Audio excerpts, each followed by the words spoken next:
రైట్గా శ్రీ చైతన్య విద్యా సంస్థలో Kavuru hills zone rise of the achievers మరియు rock stars freshers day వేడుకలను కూడా సందడిగా సాగాయి. హైదరాబాద్ గచ్చిబౌలి ఇండోర్ స్టేడియంలో ఈ కార్యక్రమాన్ని నిర్వహించారు. ఇక వేడుకల్లో విద్యార్థుల్లో నూతన ఉత్సాహాన్ని నింపాయి. వారు ప్రదర్శించినటువంటి సాంస్కృతిక ప్రదర్శనలు ఎంతగానో ఆకట్టుకున్నాయి.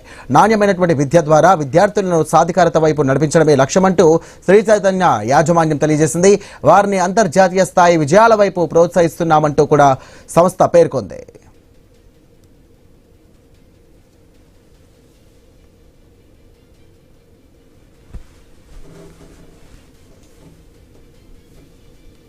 శ్రీ చైతన్య కావూరు హిల్స్ జోన్ యొక్క విజయోత్సవ సభ అనుకోవాలి.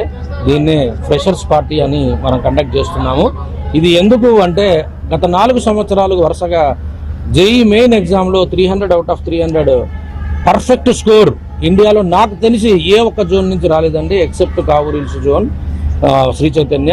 ఇదే కాకుండా ప్రతి సంవత్సరం జేఈ అడ్వాన్స్లో కానీ నీట్లో కానీ టాప్ 10లో ఖచ్చితంగా మా కాంట్రిబ్యూషన్ ఉంటుంది. కావూరు హిల్స్ జోన్ 2023లో మీరు తీసుకుంటే జేఈ అడ్వాన్స్లో 207 ర్యాంక్స్ వచ్చాయి ఓపెన్ కేటగిరీలో. 2024లో తీసుకుంటే మీరు జేఈ అడ్వాన్స్లో 510 ర్యాంక్స్ వచ్చాయి. 2026లో తీసుకుంటే 4, 9 and 10 ర్యాంక్స్ వచ్చాయి.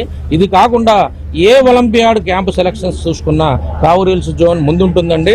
ఈ సంవత్సరం ప్రకటించిన ఒలింపియాడ్ క్యాంప్ సెలక్షన్స్ ఓసీఎస్సీ సెలక్షన్స్లో 15 మంది కావూరు హిల్స్ జోన్ నుంచి పార్టిసిపేట్ చేశారు. News updates. నమస్తే.